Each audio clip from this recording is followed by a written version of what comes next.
Welcome to ड्रामाटा कॉरा and do subscribe. आज हम एक ऐसे चाइनीज फैंटेसी मिस्ट्री ड्रामा की बात करने वाले हैं जिसमें हर कोई सस्पेक्ट है, हर कोई डिस्गाइज में है और हर सीन में सस्पेंस का लेवल बढ़ता जाता है।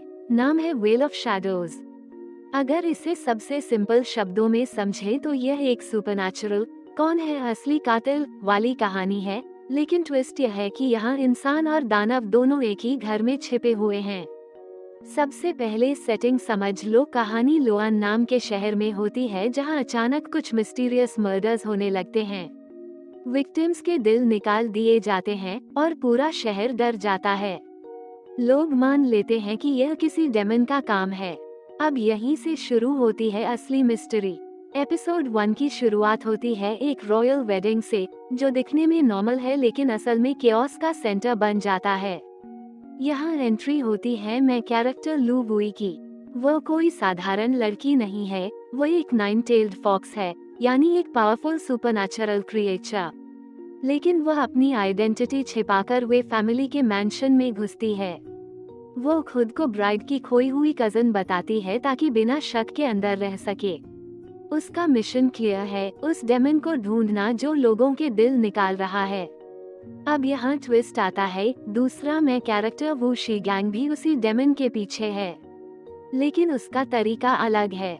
वह सीधे मैंशन में घुसने के लिए ग्रूम को बेहोश कर देता है, उसे बॉक्स में छुपा देता है और खुद ग्रूम बनकर शादी में शामिल हो जाता है।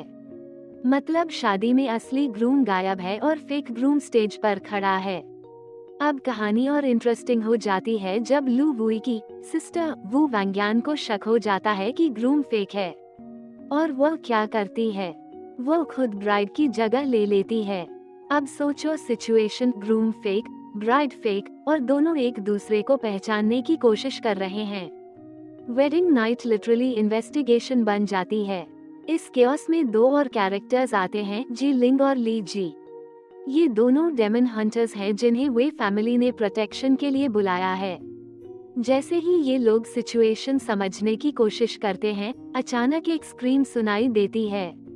एक और मर्डर हो जाता है। इसका मतलब किलर अभी भी यहीं कहीं है। एपिसोड 1 बेसिकली सेटअप है, कैरेक्टर्स इंट्रोड्यूस होते हैं, मिस्ट्री एस्टैब्लिश होती है और व्यूअर को समझ आता है कि कोई भी सेफ नहीं है। अब आते हैं एपिसोड 2 पर, जहां रियल इन्वेस्टिगेशन शुरू होती है।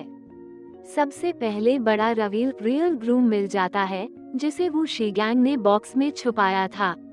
लेकिन ट्विस्ट यह है कि ग्रूम मर रहा है और उसकी हालत देखकर पता चलता है कि उसे डेमन ने नहीं बल्कि पॉइजन दिया गया है। इसका मतलब ये केस सिंपल नहीं है, यहाँ मल्टीपल लेयर्स हैं। अब सस्पिशन बढ़ जाता है। अगर हार्ट रिपिंग डेमन अलग है और पॉइजन देने वाला अलग, तो मेंशन में एक से ज्यादा खतरे हैं। फिर हमें क्लू मिलता है कि मैं किलर शायद सीओवे नाम का ब्रोकन टेल्ड फॉक्स डेमन है। ये डेमन इंसानों के दिल खाकर अपनी ह्यूमन फॉर्म मेंटेन करता है, यानी यह क्रिएचर सर्वाइवल के लिए मर्डर कर रहा है। इसी बीच लू वुई और जी लिंग का इंटरेक्शन होता है। लू वुई घायल हो जाती है और जी लिंग उसकी मदद करता है। यहाँ एक सटल रोमांटिक स्पार्क दिखाया जाता है।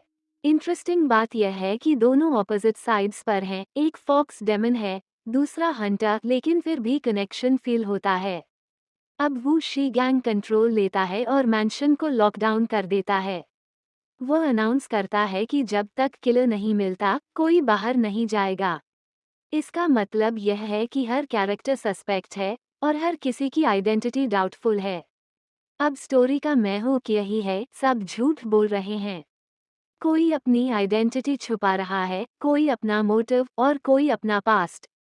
व्यूअर के लिए चैलेंज यह है कि क्लूज को जोड़कर समझे कि असली किलर कौन है। अगर कैरेक्टर्स को सिंपल तरीके से समझें, लू वुई एक फॉक्स डेमन है जो मिशन पर है। वू शीगैंग एक हंटर है जो रिवेंज और ट्रूथ दोनों चाहता है। जी लिंग मिस्टीरियस प्रीस्ट है जिसका पास्ट अनक्लियर है। वू वांग्यान प्रोटेक्टिव सिस्टर है जो स्मार्ट मूव्स लेती है। इन सब का कॉमन गोल है डेमन को पकड़ना, लेकिन मेथड्स अलग हैं और ट्रस्ट जीरो है। अब ओवरऑल बात करें तो वेल ऑफ शैडोज का सबसे स्ट्रॉन्ग पॉइंट है उसका atmosphere, dark setting, suspenseful background और कांस्टेंट टेंशन, ये सब मिलकर व्यूअर को एंगेज रखते हैं। स्टोरी सिंपल नहीं है, लेकिन प्रेजेंटेशन ऐसा है कि व्यूअर धीरे धीरे पजल सॉल्व करता है। हर एपिसोड में नए क्लूज मिलते हैं और मिस्ट्री डीपर होती जाती है। एपिसोड 1 और 2 बेसिकली फाउंडेशन बनाते हैं, कैरेक्टर्स एस्टैब्लिश होते हैं, कॉन्फ्लिक्ट्स शुरू होते हैं और मेन मिस्ट्री सेट हो जाती है। अगर आप फैंटेसी, मिस्ट्री और सस्पेंस पसंद करते हैं, तो ये ड्रामा डेफिनेटली इंटरेस्टिंग लगेगा। तो दोस्तों, अगर आपको ऐसी स्टोरीज पसंद हैं जहां हर कोई सस्पेक्ट हो और हर सीन में ट्विस्ट हो, तो कमेंट में बताइए आपको कौन सा कैरेक्टर सबसे सस्पिशियस लगा। और अगर आपको ऐसे सिंपल एक्सप्लेनेशन वाले वीडियोस पसंद आते हैं तो do like, share, comment and subscribe.